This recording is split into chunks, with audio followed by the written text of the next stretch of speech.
ఇప్పుడే జీ5 app download చేయండి. చూడండి మీ ఫేవరెట్ టీవీ షోస్ ఎప్పుడైనా ఎక్కడైనా. నాకు తెలిసిన హంతకురాలు 20 ఏళ్ల కిందే చనిపోయింది. ఆ మహాతల్లి తర్వాత మా ఫ్యామిలీలో హంతకులు నేరస్తులు ఎవ్వరూ లేరు.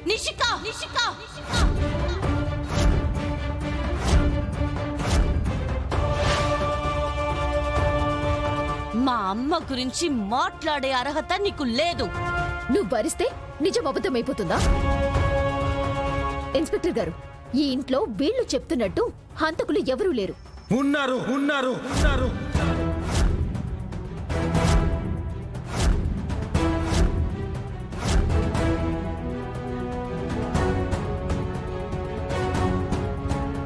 ఈ ఇంట్లో ఒక నేరస్తుడు ఉన్నాడు.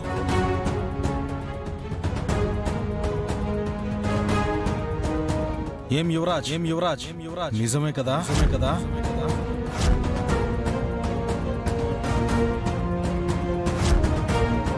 ఏంది అటు తిరిగి ఇటు తిరిగి నా కొడుకు పేరెత్తుతా ఉండవేంది కేదారు?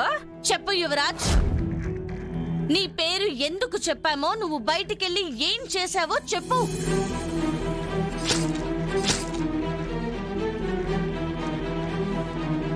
ఏంటమ్మా జగదాత్రి, ఏమైనా ఉంటే మనం కూర్చుని మాట్లాడుకోవాలి కానీ ఇలా పోలీసులు తీసుకొస్తారా? ఇన్ని రోజులు మేం కూడా యువరాజ్ మాటలతో చెప్తే వింటాడనే అనుకున్నాం మావయ్య గారు.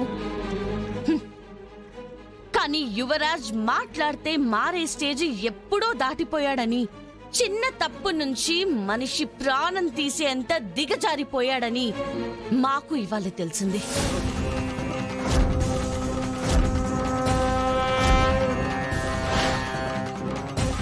ఏంటి జగదాత్రి నువ్వు చెప్పేది? సూరి మామ సాక్ష్యాలు సంపాదించడంలో నాకు హెల్ప్ చేస్తున్నాడని యువరాజే సూరి మామని చంపేశాడక్క, మామని చంపేశాడక్క, చంపేశాడక్క.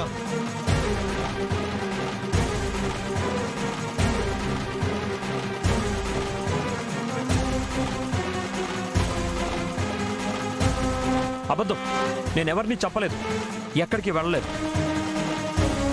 ఇది నీ పర్సే కదా యువరాజ్?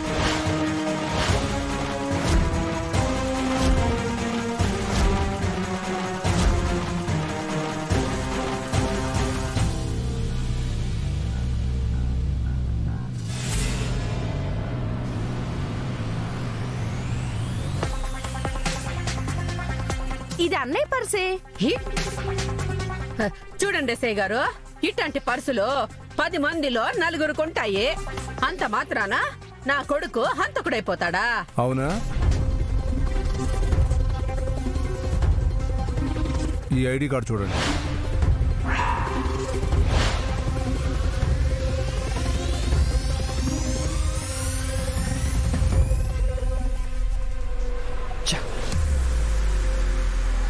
పర్సలు చాలా ఉండొచ్చు కానీ వజ్రపాటి యువరాజ్ అని ఒక్కరే ఉంటారు కదా అత్తయ్య. సూరు మావయ్య మర్డర్ జరిగిన ప్లేస్ లో ఈ పర్స్ దొరికింది. దీనికేం సమాధానం చెప్తారు? నా పర్స్ ఎక్కడో ఎవరో కావాలని పడేసి ఉండొచ్చు, అంత మాత్రాన నేను హంతకుండా అయిపోతానా? అవును ఇన్స్పెక్టర్ గారు, నా తమ్ముడు అలాంటి వాడు కాదు. ఎక్కడో ఏదో తప్పు జరిగింది. Sorry madam, already case register అయిపోయింది. ఇప్పుడు అరెస్ట్ చేయక తప్పదు, ఇప్పుడు అరెస్ట్ చేయక తప్పదు, ఇప్పుడు అరెస్ట్ చేయక తప్పదు. సాక్ష్యాలన్నీ ఇప్పటికీ యువరాజ్ తప్పు చేశాడనే చెప్తున్నాయి. ఒక మనిషి ప్రాణాన్ని ఎలా తీయగలిగావు యువరాజ్? అసలు నీకు ఆ ఆలోచన ఎలా వచ్చింది? నేనెవ్వరిని చంపలేదని చెప్తున్నాను కదా, నేనెక్కడికి రాను. ఎందుకు యువరాజ్ పోలీస్ స్టేషన్కి వెళ్ళడానికి అంత భయపడుతున్నావు? ఏ అక్కడికి వెళ్తే నీ తప్పు బయట పడిపోతుందనా? ఇన్ని రోజులు నీ తప్పులన్నీ నీ డబ్బు వెనక, నీ పేరు వెనక, నీ ప్రతిష్ట వెనక ఉండిపోయాయి యువరాజ్.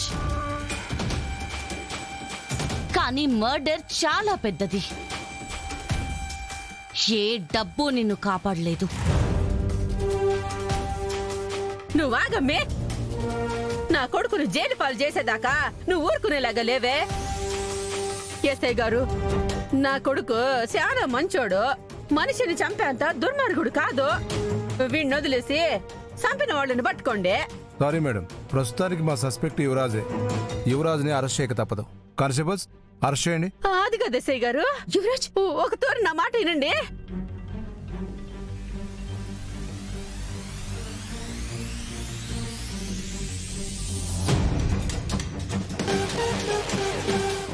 తీసుకురండి. మేము చెప్పేది వినండి. యువరాజ్,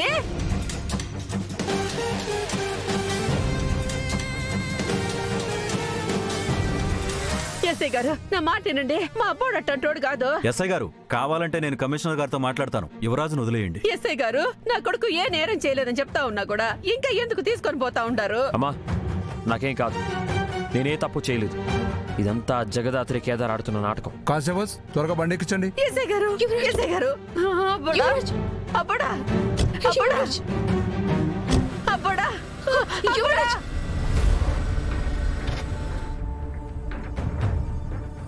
అన్యాయంగా పగబట్టి నా కొడుకుని కేసులో ఇరికించుండారే.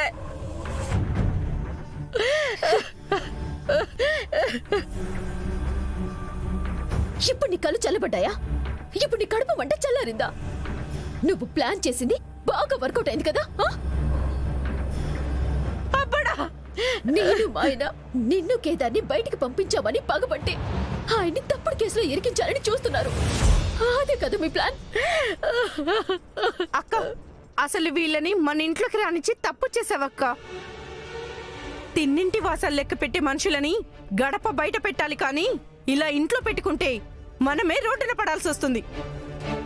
మీరు మమ్మల్ని ఎన్ని మాటలన్నా, ఎంత తప్పుగా అర్థం చేసుకున్నా, మీరు నమ్మినా నమ్మకపోయినా యువరాజే ఈ హత్య చేశాడు. ఒకవేళ మేం చెప్పింది అబద్ధమైతే యువరాజ్ నిర్దోషిగా తిరిగొస్తాడు. మా అమ్మ జ్ఞాపకంగా నాకు మిగిలిన ఒక్క బంధాన్ని కూడా యువరాజ్ నా నుంచి దూరం చేశాడు.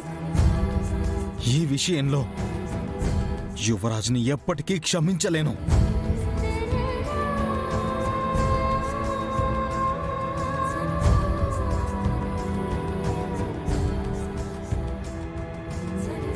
యువరాజ్ అరెస్ట్ అయ్యాడని మీడియాకి తెలిసే ముందే ఏదో ఒకటి చేసి యువరాజును బయటికి తీసుకురావాలి కౌశికి. లేదంటే మన కంపెనీ రెప్యుటేషన్ పోతుంది. యువరాజ్ని బయటికి తీసుకొస్తాను బాబాయ్. కంపెనీ కోసం కాదు, నా తమ్ముడు మనిషిని చంపే అంత దుర్మార్గుడు కాదు అనే నమ్మకంతో.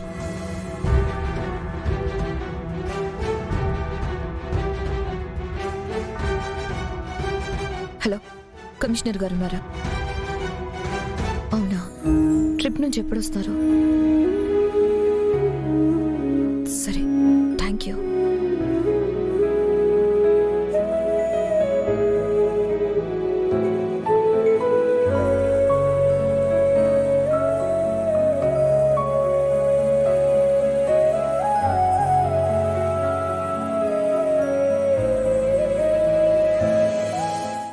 జీ5 యాప్ డౌన్లోడ్ చేసి అన్ని ఎపిసోడ్స్ పూర్తి ఉచితంగా చూడండి.